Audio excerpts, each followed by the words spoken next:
everyone. Thank you so much for watching. I am your YB sir and I welcome you all in today's class. The cleanest and the easiest way to learn the concepts of physics very clearly. Stay tuned with me so that I will be able to clear all the doubts of yours. So let's go to our today's topic of discussion. Our today's topic of discussion is about the torque on a dipole in uniform electric field. When an electric dipole is placed in an uniform electric field, how the dipole will behave, how the dipole will move, what happened to the dipole. So to know all these answers, let's look at the today's class. Okay? So last class we have already discussed about electric dipole and expression for the electric field intensity due to the dipole at axial line, equatorial line, any position. So we have already explained all these things in the previous lectures. Okay? So in this class we'll briefly discuss what happened to the dipole when that dipole is placed in an uniform electric field. So all of you know about electric dipole, right? All of you know when two equal and opposite charges are placed very close to each other, then an electric dipole is formed, right? So this electric dipole, what does it mean? We have already known. And here there is a term like torque. So do you know what we mean by torque? In the first year, we have already discussed about these things also. What? Torque. All of you know about force, right? Mass into acceleration. So we have already know about force, linear force. So what is torque? Torque is rotating force. Under the action of force, अगर कोई भी body rotate करता है, rotate करने के लिए जो force हम अप्लाई करते हैं उसी फोर्स के हम बोलते हैं टॉर्क, रोटेटिंग फोर्स. एक बॉडी रोटेट होने के लिए about a fixed axis, about a fixed point, we will say that force is rotating force, that force is torque. So is that clear? So torque हमको समझ में आ गया. उसके बाद डाइपोल प्रीवियस लेक्चर्स में डिस्कस किए थे. उसके बाद और एक टर्म है uniform electric field. So what do you mean by a uniform electric field? All of you know about electric field. So what is uniform electric field? Is there in some terms like non-uniform electric field? Yes. But here we'll only discuss about uniform electric field. Let us see what we mean by uniform electric field. Have a look. Okay. So suppose you have electric field lines like this from left to right. Is it visible, all of you? Okay. So since it is directed from left side to right side, all of we know about that electric field is always directed from positive to negative charge. So आप लोग ये guess कर सकते हो कि left side पे आपका बहुत सारे पॉजिटिव चार्जेस हैं, राइट साइड पे नेगेटिव चार्जेस है. That's why electric lines of force, electric field lines, these are known as electric field lines. These electric field lines gives the direction of the electric field at any point. So leave it. So यहाँ पे uniform electric field ये है या नहीं, हम कैसे बोलेंगे, हम कैसे पता लगाएंगे कि अगर दो इलेक्ट्रिक लाइंस के बीच का डिस्टेंस सेम होता है, ठीक है?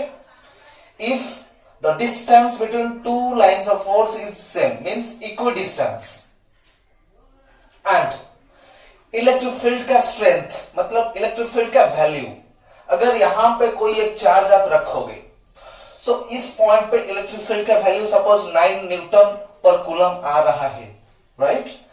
सो अगर वही 9 न्यूटन पर कूलम इस रीजन पे सब जगह पे सेम ही आएगा, मतलब यहां पे देखोगे तो 9 न्यूटन पर कूलम, यहां पे देखोगे तो भी 9 न्यूटन पर कूलम। जिस पॉइंट पे आप चूज करोगे, जहां पे आप चार्ज रखोगे, उस पॉइंट पे इलेक्ट्रिक फील्ड 9 न्यूटन पर कूलम फॉर एग्जांपल के लिए हम ले रहे हैं। सो अगर यूनिफॉर्म इलेक्ट्रिक फील्ड है तो सब जगह पे आपका इलेक्ट्रिक फील्ड का स्ट्रेंथ सेम ही आएगा, तब जाके आप बोल सकते हो कि ये जो है इलेक्ट्रिक फील्ड वो यूनिफॉर्म इलेक्ट्रिक फील्ड है। Is that clear all of you? Okay, thank you very much. So what do you mean by non uniform electric field?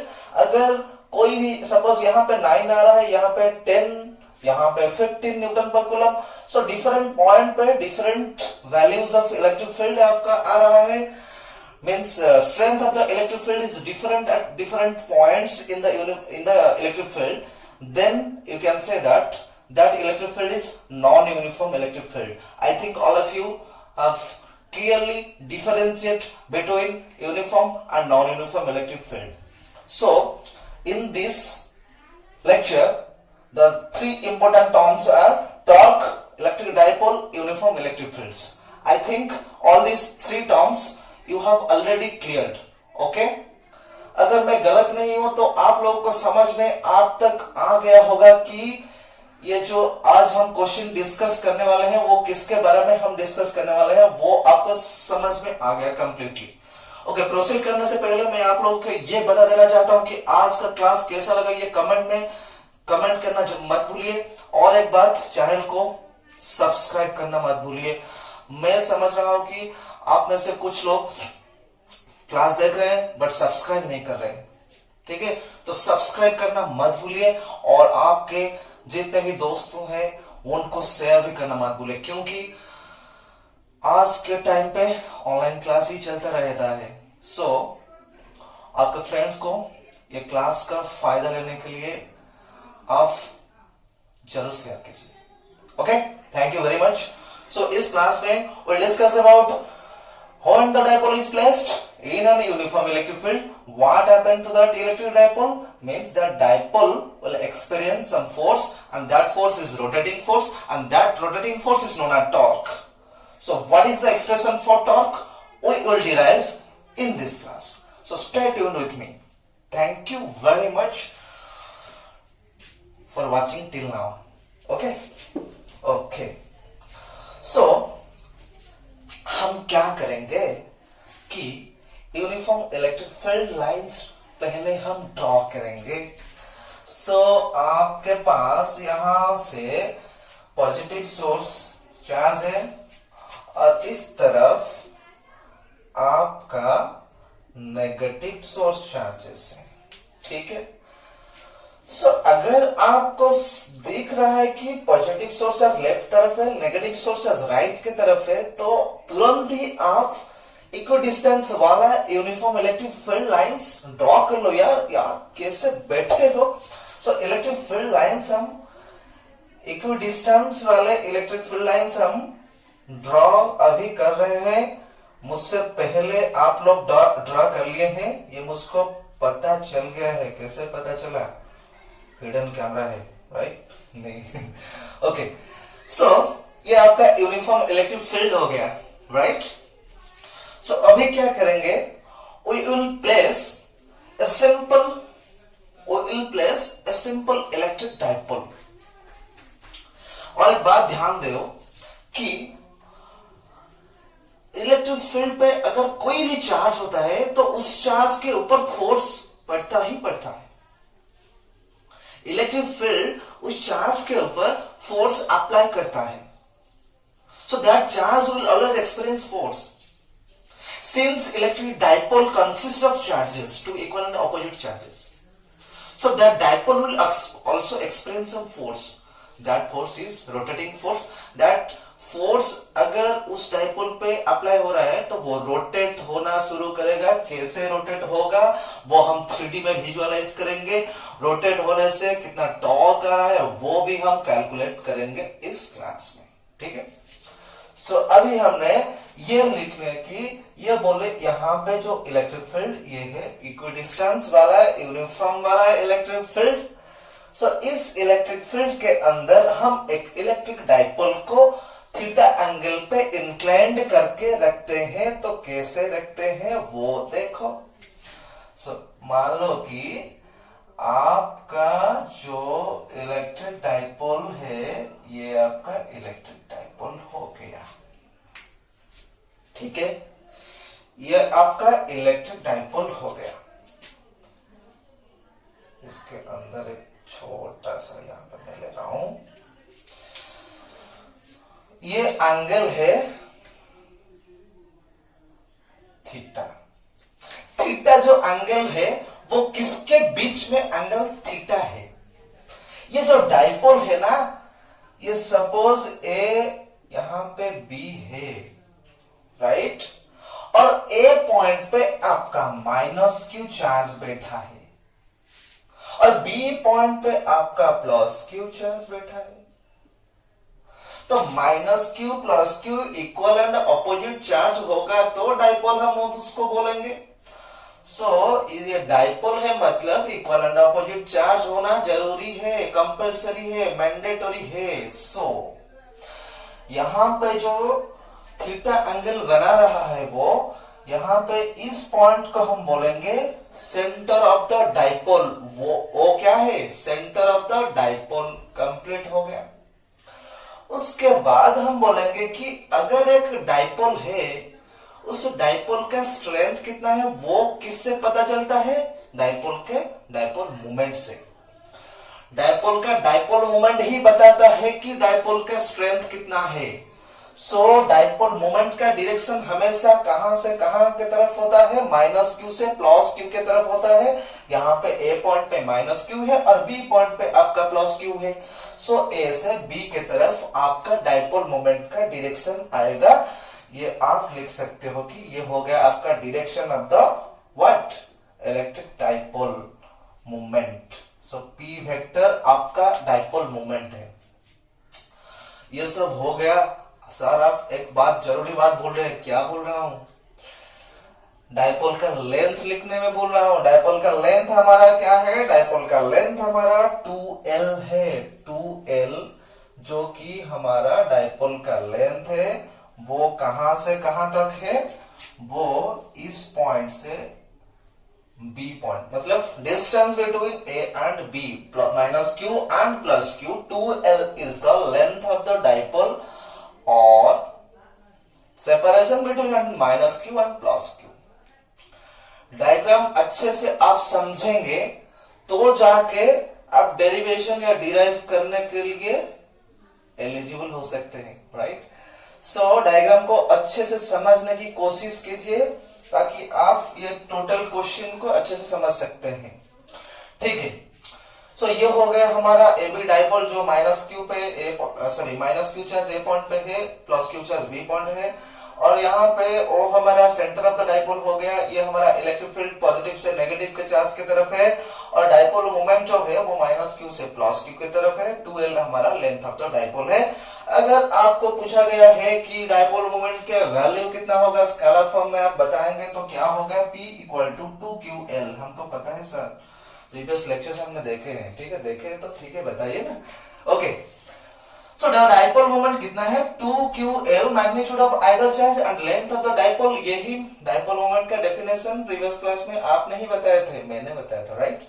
Okay, सो इसको हम कैसे प्रोसीड करेंगे, कैसे करेंगे देख लो अच्छे से, कैसे प्रोसीड करेंगे। अगर आपके पास इलेक्ट्रिक फील्ड और चार्ज है, तुरंत ही उस चार्ज के ऊपर फोर्स अप्लाई हो जाएगा, वो बैठा नहीं रहेगा। जब देखेगा चार्ज आ गया तो वो उसके ऊपर फोर्स अप्लाई करेगा। सो यहाँ पे दो चार्ज है, इलेक्ट्रिक फील्ड E है। सो इलेक्ट्रिक फील्ड ये जो है वो प्लस क्यू के ऊपर फिर फोर्स अप्लाई करेगा और माइनस क्यू के ऊपर भी फोर्स अप्लाई करेगा। वो हमको देखना है वो कैसे फोर्स अप्लाई करेगा। अगर उसके ऊपर फोर्स अप्लाई हुआ तो वो कैसे मूव करेगा वो हमको देखना है, right. If that electric field will apply force on these two charges, then what happened to the electric dipole? ये जो डाइपोल का जो दो एंड्स है वो कैसे मूव करेंगे वो हम अभी देखने वाले हैं, राइट। सो यहां पे देख लो प्लस क्यू चार्ज है और इस राइट के तरफ बहुत सारे नेगेटिव चार्जेस है।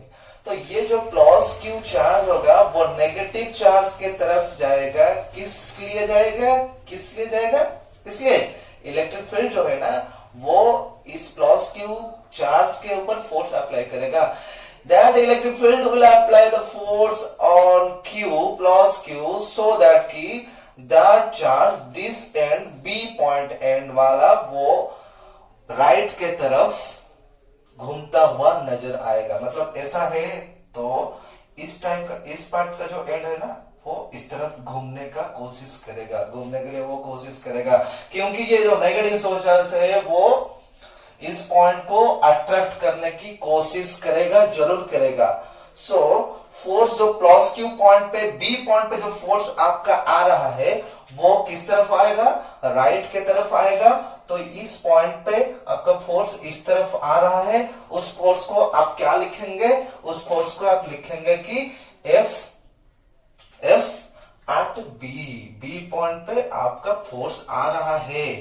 आप लोगों को पता होगा electric field E equal to F by Q. So उस हिसाब से F equal to Q E आपको पता है।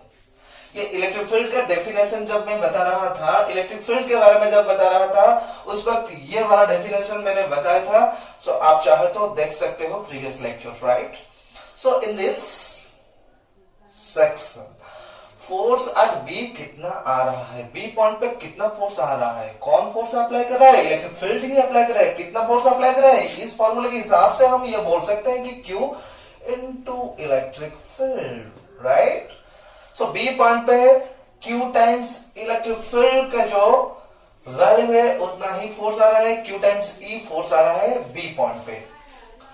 नेक्स्ट आप खुद ही बताएंगे कि माइनस क्यू से चार्ज के ऊपर कितना फोर्स अप्लाई हो रहा है इस इलेक्ट्रिक फील्ड के वजह से।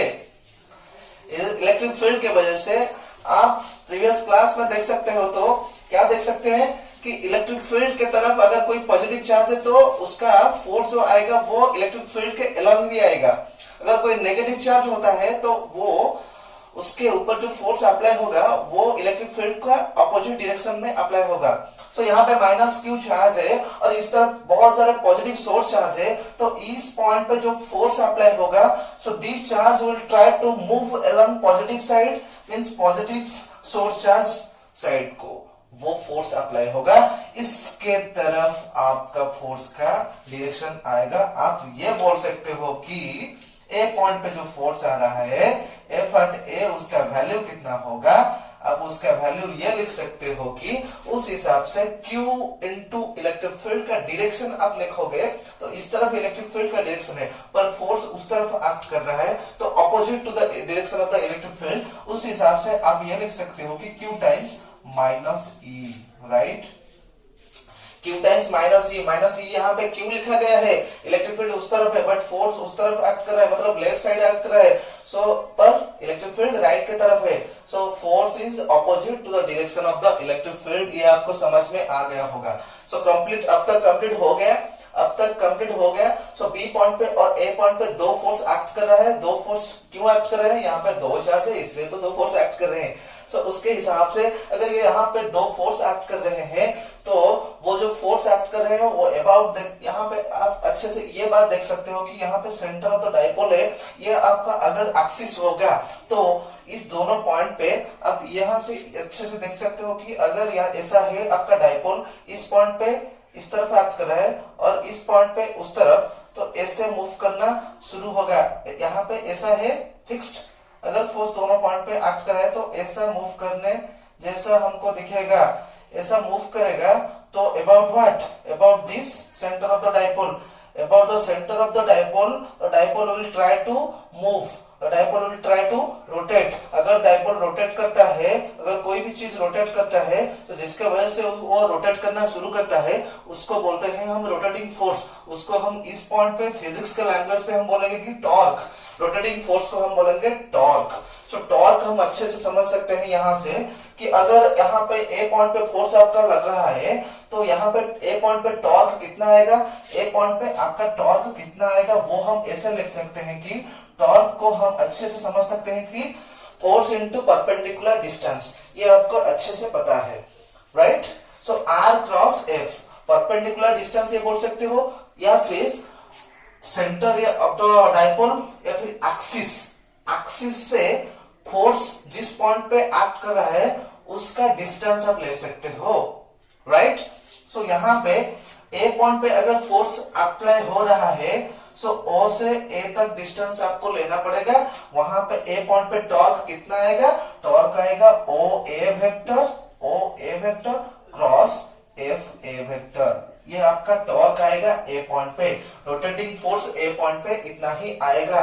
क्यों हम यहां से ले रहे हैं, क्योंकि डाइपोल रोटेट हो रहा है about the centre of the dipole, that's why we are taking the distance from O to A. जब बी पॉइंट पे हम कैलकुलेट करेंगे, सो ओ टू बी हम लेंगे। सो उस हिसाब से हम कैसे लिख सकते हैं कि टाउ, यहाँ पे टाउ ए है, यहाँ पे क्या आ जाएगा, टाउ बी आपका आ जाएगा, राइट। यहाँ पे आपका आ जाएगा टाउ। टॉर्क का सिंबल क्या है, tau, tau tau T A U. So tau B point पे कितना आएगा, उस हिसाब से आप लिखेंगे कि सेंटर से बी तक जो डिस्टेंस है वो हो गया आपका O B, O B cross, यहाँ पे फोर्स कितना एक्ट कर रहा है, एफ बी। क्लियर हो गया। सो हम उससे थोड़ा प्रोसीड करेंगे, उसका वैल्यू पुट करेंगे, उसका वैल्यू पुट करेंगे तो क्या लिखेंगे, ओ ए, तो ओ ए है। अगर दो वेक्टर्स है, मतलब ए वेक्टर है, हम उसको कैसे लिख सकते हैं कि सपोज हम उसको ऑपोजिट डायरेक्शन में लिखना चाहते हैं, तो हम क्या लिख सकते हैं, माइनस ए लिख सकते हैं ऑपोजिट डायरेक्शन। अगर इस तरफ ए है तो माइनस ए किस तरफ होगा, इस तरफ होगा। हम क्या चाहते हैं कि ये जो ओ ए वेक्टर है, हम उसको ए ओ वेक्टर लिखना चाहते हैं, तो हम माइनस एक ऐड करेंगे उससे पहले। सो माइनस ऑफ ए ओ, ये हमको लिखने में कुछ दिक्कत नहीं है I think. O A is minus of A O cross F A का वैल्यू कितना है, Q into minus E. So हम ये लिख सकते हैं कि minus Q times E, right. So minus into minus plus हो गया आपका। सो फाइनल एक्सप्रेशन कितना आ रहा है, फाइनल एक्सप्रेशन ए पॉइंट पे टॉर्क जो आ रहा है वो कितना निकल के आ रहा है, ये आप बता सकते हैं कि A O vector cross Q E vector, right. ये आपका ए पॉइंट पे इतना ही टॉर्क आ रहा है। इससे पहले P इक्वल टू 2 की वैल्यू, वो आपका इक्वेशन 1 है, ये आपका इक्वेशन 2 हो गया। सो टॉर्क एट ए इतना ही आ रहा है, कंप्लीट हो गया। उसके बाद बी पॉइंट पे टॉर्क कितना आएगा वो हम कैलकुलेट करेंगे।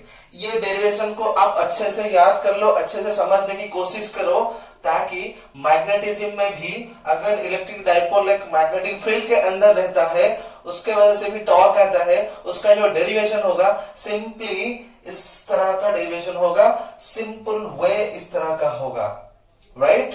इन this way will derive also like that, right. So B point पे टॉर्क का वैल्यू कितना आएगा, एफ बी का वैल्यू कितना है, क्यू ई है। सो हम क्या लिख सकते हैं कि tau at B, torque at B is O B cross cross Q times E, right. So ये आपका बी पॉइंट पे टॉर्क का वैल्यू आपका आ गया। उसके बाद हम क्या करेंगे, सर यहाँ पे हम टॉर्क निकाल लिए, यहाँ पे टॉर्क निकाल लिए, उसके बाद क्या करेंगे, उसके बाद अब सिंपली उसको वेक्टर के हिसाब से, वेक्टर एडिशन रूल के हिसाब से अब वो दोनों को ऐड करना पड़ेगा और कुछ नहीं। सो वो दोनों को ऐड करेंगे तो टोटल टॉर्क डाइपोल के ऊपर कितना आ रहा है वो हम कैलकुलेट कर सकते हैं। तो कर लो, कर लो भाई, क्या वेट क्या कर लो तो कर लो, तो वेट नहीं करेंगे, ठीक है ठीक है ठीक है। तो वेट नहीं करेंगे, उसके हिसाब से हम प्रोसीड करेंगे। टोटल टॉर्क कितना आएगा, टोटल टॉर्क डायपोल के ऊपर टाउ टोटल, या फिर आप सिंपली लिख सकते हो कि tau, right. So tau will come out tau A plus tau B.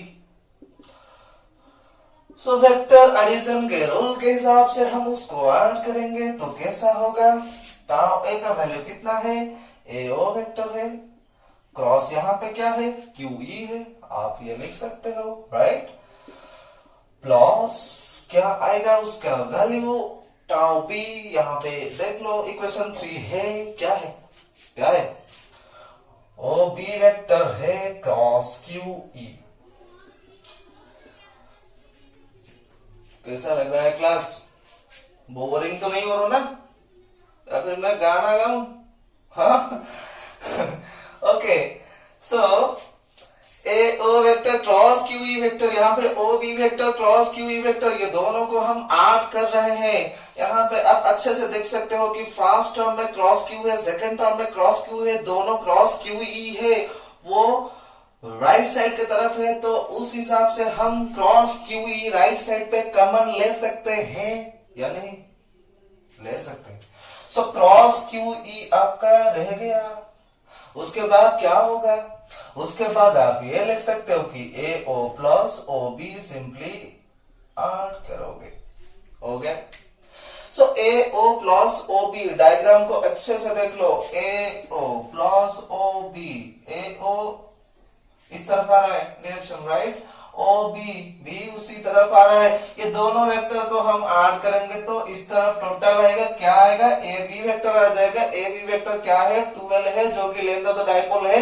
सो हम लिख सकते हैं कि A O plus O B is A B vector and A B is 12 vector, that is length of the dipole, right.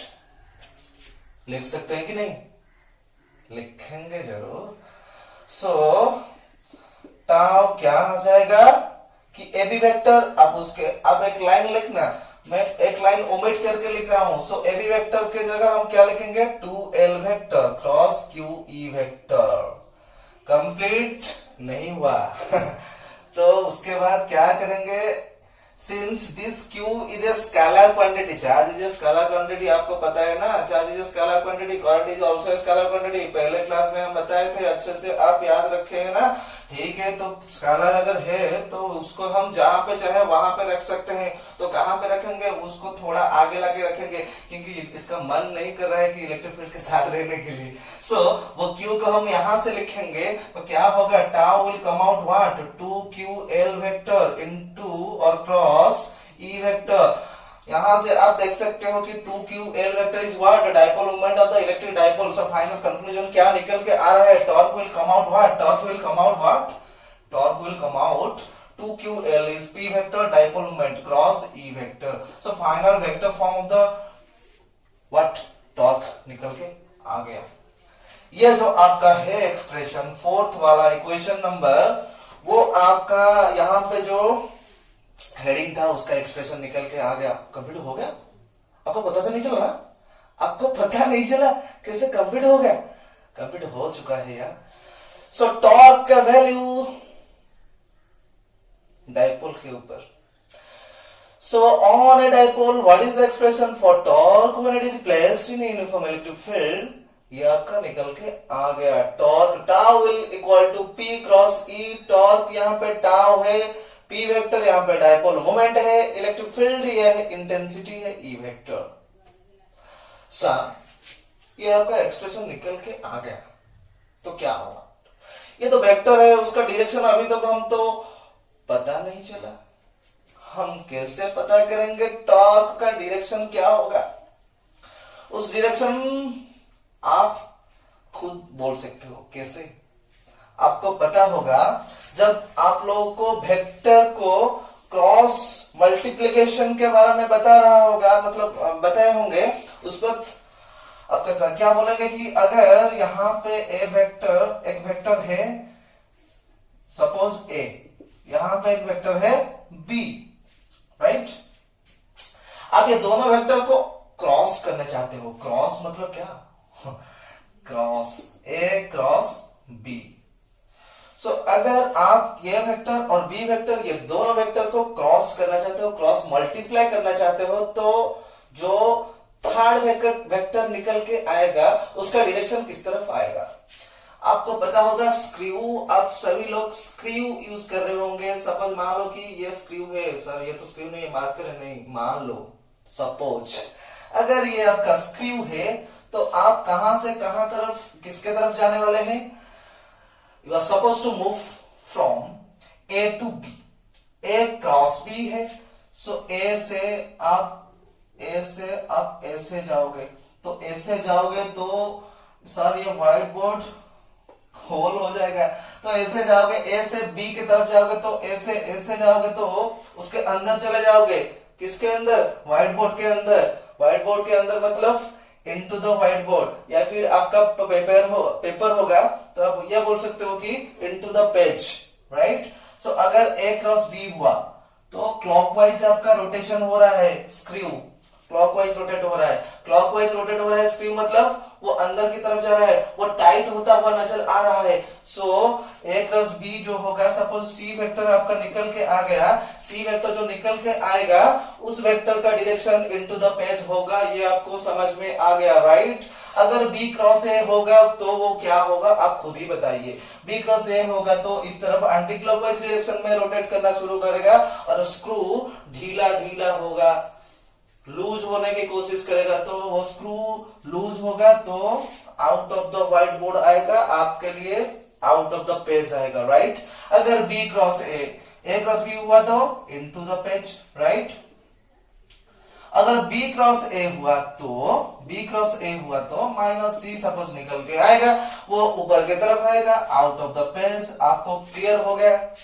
So in place of ए अगर हम लेंगे P और in place of B हम लेंगे ई, सो क्या आएगा? वो टॉर्क आएगा, यहां पे लिखा है ना। सो ये P है और दूसरा वाला वेक्टर E है। सो अब P क्रॉस E करेंगे तो लूज करेंगे या टाइट करेंगे? स्क्रू को टाइट करेंगे तो इनटू द पेज आएगा, इनटू द व्हाइट बोर्ड आएगा। या फिर ये बोल सकते हो कि जिस प्लेन पे P और E वेक्टर दोनों वेक्टर से, उस प्लेन को परपेंडिकुलर होते हुए इनटू द पेज आएगा, टॉर्क का डायरेक्शन, राइट। सो ये आपका वेक्टर फॉर्म, ये क्या है? Vector form of the torque, vector form. Scalar form क्या होगा? Tau will come out, A cross B will come out what? A cross B is A B sine theta. So उस हिसाब से P cross is P E sine theta N cap. यहाँ पे scalar form हम लिखेंगे तो सिर्फ magnitude लिखेंगे, सो P ई साइन थीटा सिर्फ आ जाएगा आपका scalar form of the torque on the dipole in uniform electric field निकल के आ गया, कंप्लीट हो गया ना। सो ये आपका स्केलर फॉर्म है और ये आपका वेक्टर फॉर्म है। एंड इसका डायरेक्शन हम अभी भी बता रहे थे, डायरेक्शन क्या आएगा? किसका डायरेक्शन? टॉर्क का डायरेक्शन। टॉर्क का डायरेक्शन किस तरफ आएगा? अगर आप रोटेट करना शुरू करेंगे तो देखो यहां है, आप ऐसे रोटेट करोगे, ऐसे रोटेट करोगे, ऐसे रोटेट करोगे, ऐसे, वो अंदर चले जाने की कोशिश करेगा, अंदर चला जाने की कोशिश करेगा। यहाँ पे है, ऐसे रोटेट करा, यहाँ पे ऐसे, P वेक्टर ऐसे रोटेट किया, ऐसे रोटेट किया।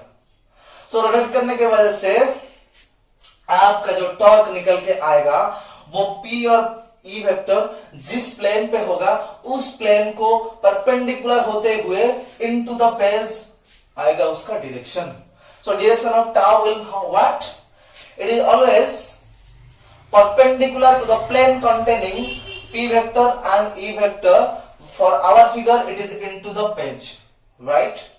So I think it's clear completely नहीं, और थोड़ा दो केस लेंगे, सो उसके बाद कंप्लीट बोल सकते हैं। सो दो केस क्या लेंगे कि सर आप जो बोल रहे हैं कि टॉर्क जो आ रहा है वो कब मिनिमम होगा, वो कब मैक्सिमम होगा, मतलब डाइपोल के ऊपर कब मैक्सिमम फोर्स अप्लाई होगा और कब टोटल फोर्स अप्लाई ही नहीं होगा, कब बोलो। ये आप अच्छे से आपके दिमाग में दौड़ाओ, ये क्वेश्चन क्या आएगा उसका आंसर मैं थोड़ी देर में बोलने वाला हूं, राइट।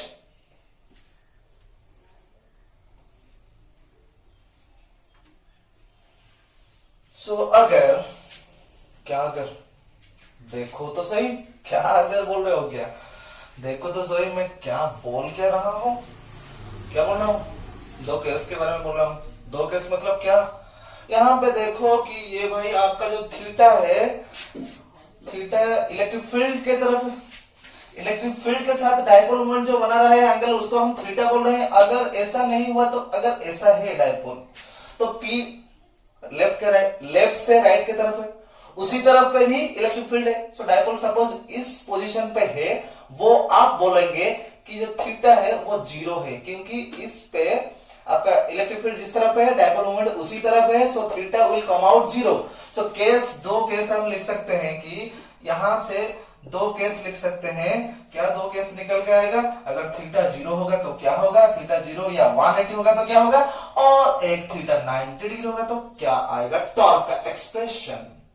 सो अगर थीटा इक्वल टू जीरो और 180, sine theta will be come out what? Zero और 1। Sine zero is zero, sine 180 is also zero. So torque will come out what?